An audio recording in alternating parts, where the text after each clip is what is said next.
PM ശ്രീയിൽ ഭിന്നത പരിഹരിക്കാൻ സാധിക്കാതെ സർക്കാർ. ഉപസമിതി റിപ്പോർട്ട് ഇന്നത്തെ മന്ത്രിസഭാ യോഗം പരിഗണിച്ച് തുടർ നടപടിയിലേക്ക് കടക്കുമെന്നായിരുന്നു മുഖ്യമന്ത്രിയുടെ വാദം. എന്നാൽ ഉപസമിതിയിലെ തർക്കം കാരണം റിപ്പോർട്ട് സമർപ്പിച്ചില്ല.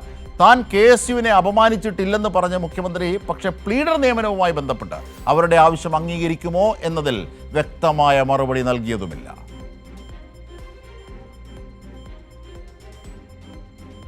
PM ശ്രീയുമായി ബന്ധപ്പെട്ട് ഇന്നത്തെ മന്ത്രിസഭാ യോഗം ഉപസമിതി റിപ്പോർട്ട് പരിഗണിച്ച് അതിൽ തുടർ നടപടി സ്വീകരിക്കും എന്നായിരുന്നു മുഖ്യമന്ത്രി കഴിഞ്ഞ ആഴ്ച അറിയിച്ചത്.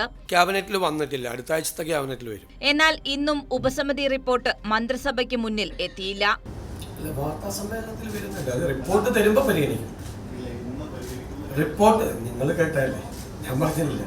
റിപ്പോർട്ട് വരട്ടെ, റിപ്പോർട്ട് വരുമ്പോൾ മന്ത്രിസഭാ യോഗം പരിഗണിക്കും. റിപ്പോർട്ട് വരുമ്പോൾ താൻ അങ്ങനെ പറഞ്ഞിട്ടില്ല എന്ന വാദമാണ് മുഖ്യമന്ത്രി ഇന്ന് ഉയർത്തിയത്. അതൊക്കെ നമ്മൾ എന്തെങ്കിലും ഉണ്ടെങ്കിൽ നിങ്ങളെ അറിയിക്കും. മന്ത്രിസഭാ ഉപസമിതിക്കുള്ളിൽ തന്നെ വിഷയത്തിൽ വലിയ തർക്കമാണ് നിലനിൽക്കുന്നത്. ഉപസമിതി യോഗം ചേരുന്നത് പോലും അനിശ്ചിതമായി നീണ്ടുപോകുന്ന സാഹചര്യം. ഇത് പരിഹരിക്കാൻ സർക്കാരിന് സാധിച്ചില്ല എന്നതാണ് ഇന്നത്തെ മന്ത്രിസഭാ യോഗത്തിലും റിപ്പോർട്ട് എത്താത്തതിലൂടെ വ്യക്തമാകുന്നത്.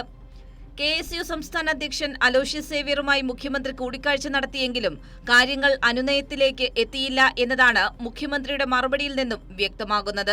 താൻ KSUവിനെ അപമാനിച്ചിട്ടില്ല എന്ന് പറഞ്ഞ മുഖ്യമന്ത്രി പക്ഷേ അവരുടെ ആവശ്യം അംഗീകരിക്കുമോ എന്ന ചോദ്യത്തിന് വ്യക്തമായ മറുപടി നൽകിയില്ല. ഞാൻ നിൽക്കുന്ന ഒരു ഫ്രെയിമിൽ അദ്ദേഹം ഉണ്ട്, ഞാൻ പിന്നീടാണ് കാണുന്നത്.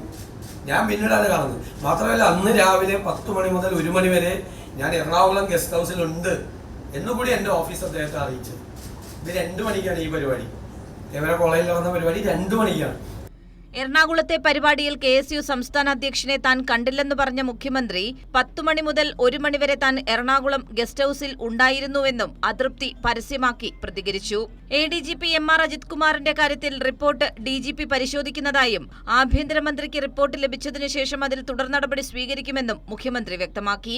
CMDRFുമായി ബന്ധപ്പെട്ട് ഒരു അഴിമതിയും ഈ സർക്കാരിന്റെ കാലത്ത് നടക്കുന്നില്ലെന്നും മുഖ്യമന്ത്രി പ്രതികരിച്ചു. കൈരളി ന്യൂസ്, തിരുവനന്തപുരം.